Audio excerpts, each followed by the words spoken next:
हम लोगों का बंगाली में एक कहावत है, कारोर पोष मास तो कारोर सर्वनाश। मतलब किसी का अच्छा समय मतलब किसी का बुरा समय है, या किसी का बुरा समय का कोई फ़ायदा लेता है तो उसका अच्छा समय है। मैं ये बात क्यों कह रहा हूँ, चलिए इसका एक डिटेल बात करते हैं। नमस्कार, मैं विपुल और अर्थशास्त्र में आप सबका स्वागत है। अगर आप लोगों को टेक्निकल का एनालिसिस, सॉफ्टवेयर, डेटा संबंधित किसी भी जानकारी का आवश्यकता है तो आप स्क्रीन में दिए हुए इस नंबर पे हम लोगों के साथ संपर्क कर सकते हो। हम लोगों का 20 साल का अनुभवों का फ़ायदा उठाइए।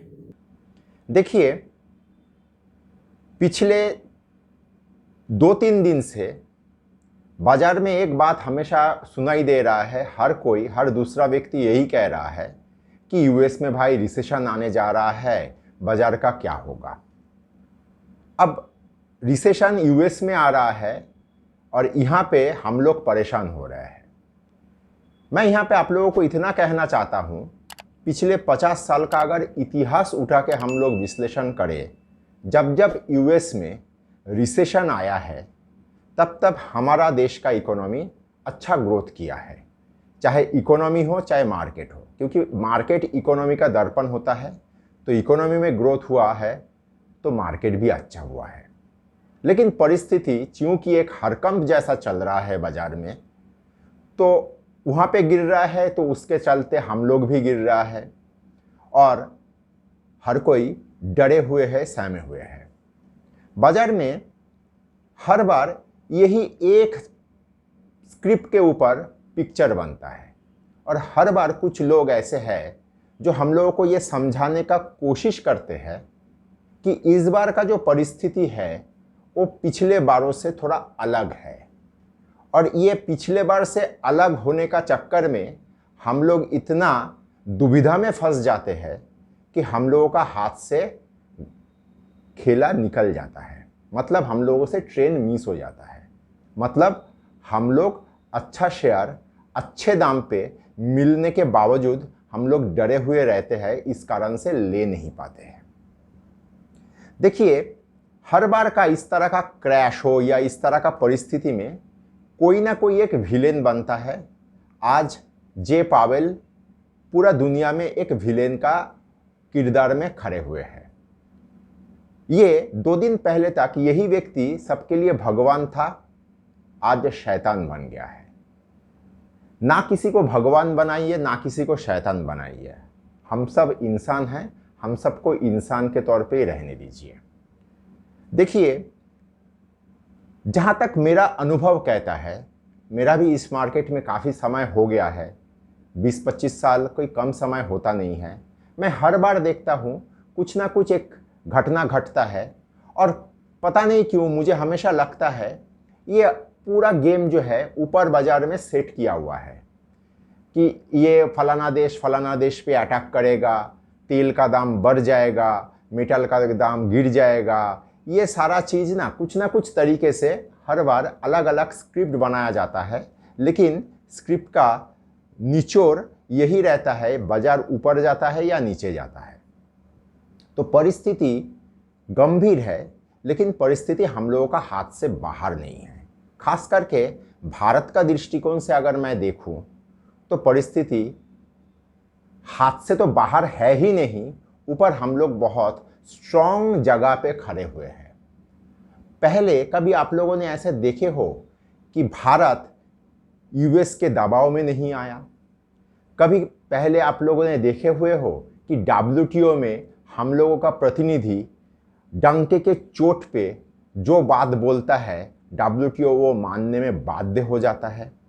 कभी आप लोगों ने देखे हो यूएस का फॉरेन सेक्रेटरी ये कहता है कि भारत बहुत बड़ा बाजार है, भारत को हम लोगों को गंभीरता के साथ लेना होगा?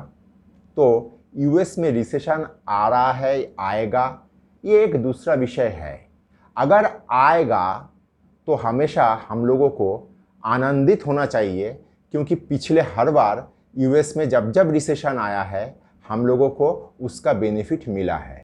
अगर वीडियो आप यहाँ तक देख चुके हो तो कृपया लाइक और सब्सक्राइब करिए और दोस्तों के साथ शेयर करिए, क्योंकि खुशियां और ज्ञान बांटने से बढ़ता है।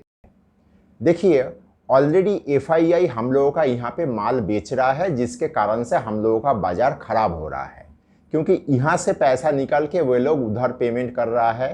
कुछ भी करें, उन लोगों का पैसा है, वो जाने। मैं इतना समझता हूँ, छोटा बुद्धि से इतना समझने का कोशिश करता हूँ कि ये प्रक्रिया लाइफ लॉन्ग नहीं चलेगा।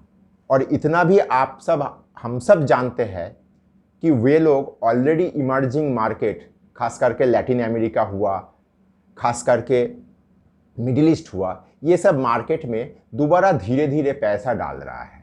ये हो सकता है कोई कहेगा कि उन लोगों का इकोनॉमी तो कमोडिटी ड्रिवेन है, हम लोगों का इकोनॉमी तो कमोडिटी ड्रिवेन है नहीं, सर्विस ड्रिवेन है, हम लोगों का यहाँ पे भी पैसा आएगा। तो ये सब विषय जो शॉर्ट टर्म विषय है, ये सब बिंदु से थोड़ा ध्यान को हटाइए। दिक्कत हो रहा है मानसिक रूप से, तो मार्केट से थोड़ा दूर रहिए। मैं मार्केट से बाहर जाने का बात नहीं बोल रहा हूँ। जैसे इस तरह का परिस्थिति में मार्केट में रहते हुए भी आप बहुत सारा दूसरा काम में, अपना जो सब व्यक्तिगत काम है, वो सब काम में आप अपने आप को एंगेज रखने का कोशिश करिए। अगर स्क्रीन देखने में असुविधा हो रहा है, चार्ट देखना बहुत तकलीफदायक हो रहा है, लेकिन इतना दिमाग में रखिए कि इन्वेस्टमेंट के लिए हर बार मौका आता नहीं है। इन्वेस्टमेंट का मौका को हाथ से जाने मत दीजिए। मैं ये भी नहीं कह रहा हूँ कि कल के कल ही या आज के आज ही सोमवार बाज़ार खुले और बाज़ार में कूद कूद के माल ले लीजिए। लेकिन हाँ, पैसा अगर खाली हुआ है तो खाली पैसे को थोड़ा थोड़ा करके मार्केट में डालते रहिए। अच्छा शेयर चुनिए। अच्छा शेयर मतलब, मान लीजिए, ये मेरा रिकमेंडेशन नहीं है, अपना विवेक से काम लीजिएगा। एचडीएफसी बैंक हुआ, आईसीआईसीआई बैंक हुआ, ये सब शेयर में पैसा धीरे धीरे डालने का कोशिश करिए। क्योंकि बाज़ार में मैं हमेशा ये जानता हूँ और कहता भी हूँ, बाज़ार में एकदम बॉटम में आप माल लेंगे और एकदम टॉप में माल बेचेंगे, ये कभी होगा नहीं। एक बार आध बार हो जाएगा कोई एक शेयर के साथ, आप लोगों के जीवन में कभी ना कभी घटेगा, लेकिन हर बार बार बार लगातार ये होता नहीं है। तो धीरे धीरे पोजीशन तैयार करने का यही अच्छा वक्त है। कूद के मत लीजिए, धीरे धीरे लीजिए, क्योंकि हमेशा याद रखिए, डर के आगे ही जीत होता है और किसी का खराब समय में किसी का अच्छा समय आता है। धन्यवाद।